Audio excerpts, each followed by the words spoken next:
எனக்கு பர்சனலாக இந்த படத்தில் என்ன பிடிச்சிருக்குன்னா மணிகண்டனோட ஆக்டிங். அந்த ஆக்டிங்னு சொல்லும்போது தான் ஒரு சீன் ஒன்று வரும்.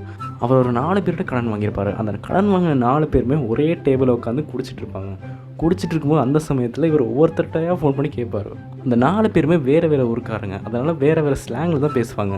அந்த 4 பேரில் ஒவ்வொருத்தட்டையும் கடன் கேட்கும்போது அவங்களோட ஸ்லாங்லேயே தான் அவர் பேசுவார். ஏன்னா அவங்களோட ஊருக்காரன்னு சொல்லி அவங்க நம்பி அவருக்கு பணம் கொடுப்பாங்கன்னு தான். அதனால அதே மாதிரி இந்த முறையும் அந்த 4 பேருக்கும் ஃபோன் பண்ணி அவங்கவுங்க ஸ்லாங்லேயே பேசி பணம் கேட்பார். ஆனால் ஹீரோவுக்கு தெரியாத 4 பேருமே ஒரே டேபிளில் தான் உட்காந்து குடிச்சிட்டு இருக்காங்க. இது தெரியாமல் எல்லார்ட்டையும் வேறு வேறு ஸ்லாங்கில் பேசி நல்லாவே மாட்டிப்பார்.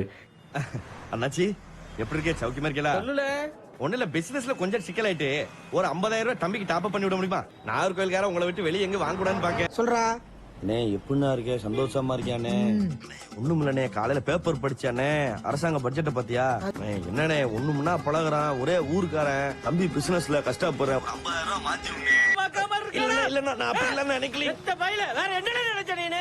நான் எதுவுமே நினைக்கல நினைச்சி. அப்ப வட்டி கொடுக்கற நினைப்பே இல்ல. டேய் அந்த கல்லாப்பட்டி சோக்கி தூக்கி வெளிய போடுடா. நல்லபடியா ஷோகேஸ் தான யூஸ் பண்றேன். பாய் சொல்லுங்க பாய்.